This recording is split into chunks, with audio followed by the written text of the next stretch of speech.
Welcome to room and root properties. Friends, ఈరోజు మనకు ఒక 2150 స్క్వేర్ యార్డ్స్లో డెవలప్ చేసిన ఒక సెమీ గేటెడ్ కమిటీ ప్రాజెక్ట్లో 2 BHK ఫ్లాట్స్ అయితే సేల్కి రావడం జరిగిందండి. అప్రూవల్స్ విధంగా చూసుకున్నట్టయితే GHMC అప్రూవ్డ్ పర్మిషన్. మనకు టోటల్గా ఈ కమిటీలో 60 ఫ్లాట్స్ అయితే ఉంటాయండి. ఈచ్ ఫ్లోర్కి వచ్చేసి మనకి 10 ఫ్లాట్స్ అయితే రావడం జరుగుతుంది.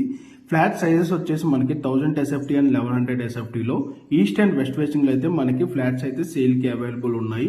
అండ్ ఈ ప్రాపర్టీకి వీడియోస్ వచ్చేసి మనకి 36 స్క్వేర్ యార్డ్స్ వీడియోస్ అయితే రావడం జరుగుతుంది. అండ్ ఈ ప్రాపర్టీ లొకేషన్ వచ్చేసి మనకి Miyapur HMT Suvarnapuri colony, road number 6 అండి. అండ్ ఈ ప్రాపర్టీకి సంబంధించిన ఎమ్యూనిటీస్ విధంగా చూసుకున్నట్టయితే కార్ పార్కింగ్ అండ్ లిఫ్ట్ వచ్చేసి 2 లిఫ్ట్స్ ఉంటాయి, CCTV camera, Manjeera water, rain water harvesting, generator backup వచ్చేసి common area and total flat అయితే ప్రొవైడ్ చేస్తున్నారు. Multipurpose hall, gym, children play area and watchman security room అయితే ప్రొవైడ్ చేస్తున్నారు. So ఎవరికైనా property కనుక నచ్చితే ఆన్ డిస్ప్లేలో ప్రొవైడ్ చేసిన నెంబర్కి కాల్ చేయండి. Thank you for watching video.